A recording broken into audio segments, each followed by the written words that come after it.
About the role of the citizen and the role they can play in fostering peace. Very often, we believe that Ghana is a peaceful country, right? But we don't take time to analyze those who have contributed to that. And I'm not sure we can leave out the citizenry, can we? No, absolutely not. I mean, it all boils down to citizenship because at the end of the day, our individual actions become the collective actions, and that becomes what shapes the outcome of things.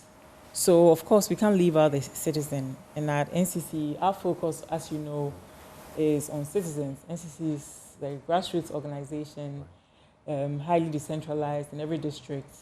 This year, we set out to do public education around four broad themes. And the first one being money in politics.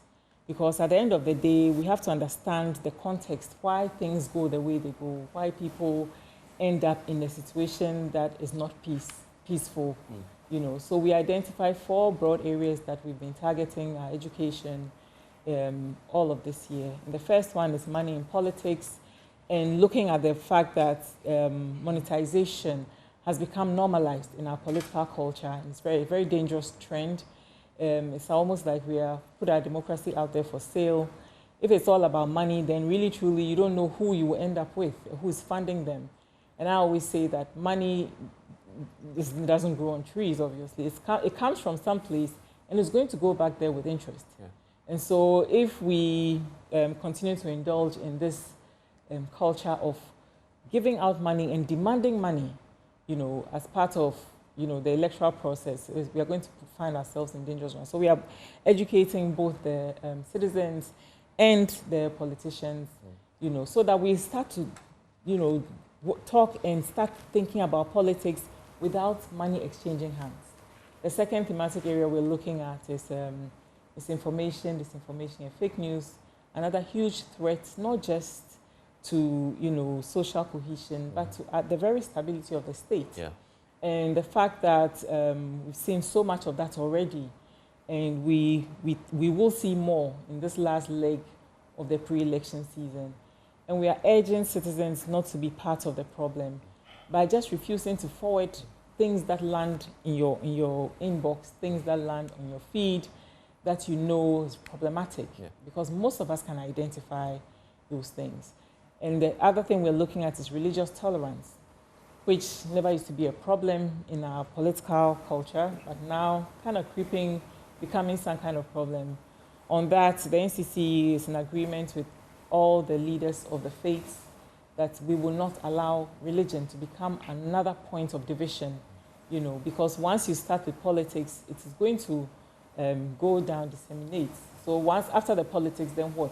If you say that you are going to vote on religious grounds, after that, are you going to sit with your neighbor from a different faith in peace? Are you going to still enjoy their holidays as we all do? Are we going to accept each other in educational institutions, health institutions? So we don't want it to go that way. So we are focusing on that as well. And of the 3 points, yes. No, okay, and, right, then, yes. and then the last one, which is related directly to what we are talking about today, is education around violent, intemperate language, use of insults as part of a political campaign. So these are the four broad areas that we've been focused on in all our activities, and we've done a lot this year with students, out of school, in-school youth, political party youth activists, different people in communities, a lot of different engagements.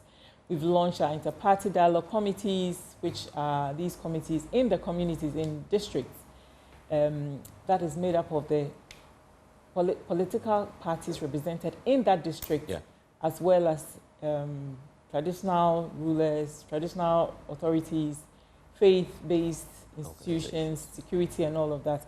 And the idea there is to try and nip in the bud issues that come up at the local level, because a lot of times we look at politics, we look at the big national politics, but the truth of the matter is that things start at the local level and then percolate and then sort of go and become something bigger that we can't all, you know, contain.